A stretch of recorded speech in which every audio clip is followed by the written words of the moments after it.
Yo, happy day, happy day. It's your bruh, True Jew here with another message for y'all. Today we're going to be talking about who is Yahweh really and why did he receive an inheritance?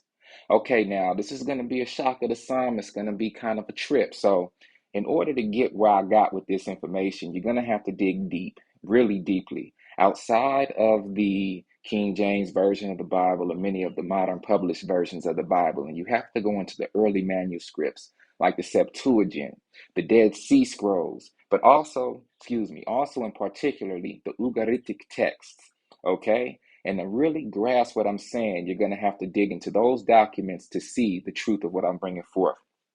Okay, now, first and foremost, Yahweh is one of the 70 sons of El. Okay, yes, y'all. Yahweh isn't the most high God. Yahweh is one of the 70 sons. And I'm going to prove this through this quick video to highlight that there's been a lot of misconception and deception revolving around Yahweh, or the information revolving around Yahweh is truly just for a certain group of people or a nation of people. And that's why it hasn't really made sense on a global scale as to who Yahweh really is. Because Yahweh was dedicated as a son of El to one group of people. And that group of people was given as an inheritance to Yahweh. All right, now check this out. What is an inheritance? An inheritance is the assets that an individual bequeaths to their loved ones after they pass away. Okay? It can contain cash, investments, jewelry, automobiles, antiques, art, and real estate. Well, in the case of the Bible, the inheritance that Yahweh received was a whole nation of people, i.e., the children of Israel through Jacob. Okay, now I'm going to be bringing out some scriptures to prove this, but this would answer a lot of questions as to how come Yahweh didn't just create a whole new land for the children of Israel when he became their God, as opposed to sending them into the land of Canaan to fight and to be like these, warrior people that fought and took other people's possessions and other nations' holdings. Well, I'm going to answer those questions now. And it all goes back into once you realize that Yahweh is really one of the 70 sons of El, then it all begins to make sense on why Yahweh didn't really have as much power as we like to give him as reading the modern day Bibles today. Okay? Now, instead of using Lord in these scriptural readings, I'm going to be using Yahweh just to drill home the point. And I'm also going to be using the word El.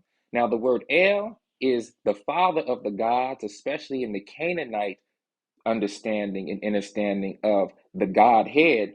And El comes up prevalently in the Ugaritic text as well as the Dead Sea Scrolls and Septuagint. Okay? So I wrote down these scriptures to get straight to it so I didn't have to really flip through the Bible too much. But when we begin to realize that Yahweh is one of the 70 sons of El, all of this will begin to make sense. So let's go to Psalm chapter 33, verse 12, where it reads, "Blessed is the nation whose God is Yahweh, and the people whom he hath chosen for his own inheritance." Now, there are many nations of people on the earth, right?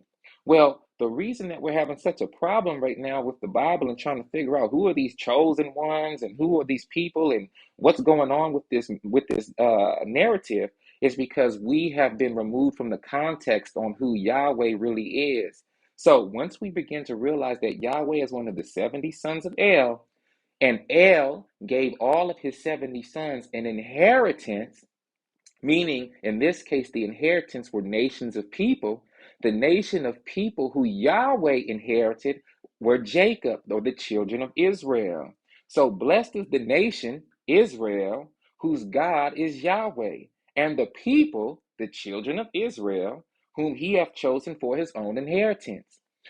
That fact is drilled home in Deuteronomy chapter 32, verse 8 and 9, where we read, "When the Most High, El, divided to the nations their inheritance, whom he separated," let's start that over.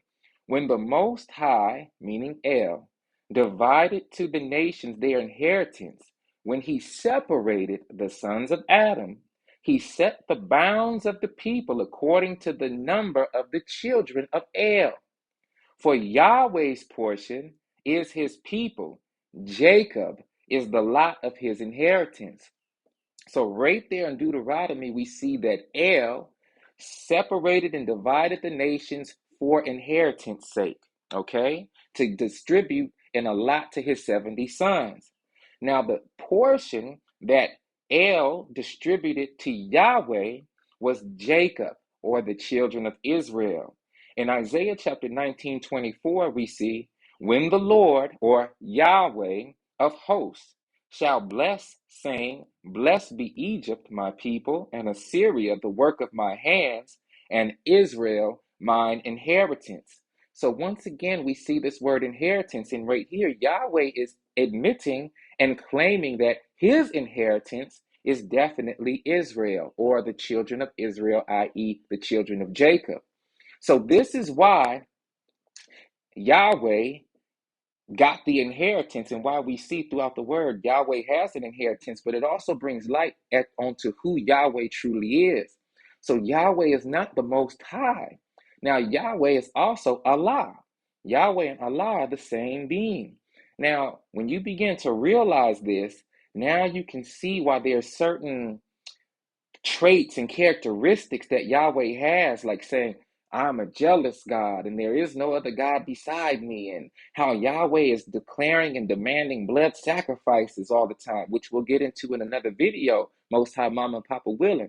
But the idea is that Yahweh is a son of El, and that is why Yahweh has these characteristics that don't seem to align with those of what a Most High, all the way enlightened and divine being would operate under.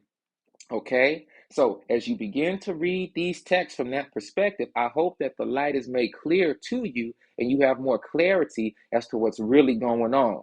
Okay? Now, as always, I look forward to seeing y'all comments and interaction in the comment section. Okay? Now, this your big bro Jew. True Jew, that is. And I love you to life always. Most High Mama and Papa willing, I'll be back with another video soon. But I truly hope that this video adds some clarity to your studies. All right? Much love. Gone.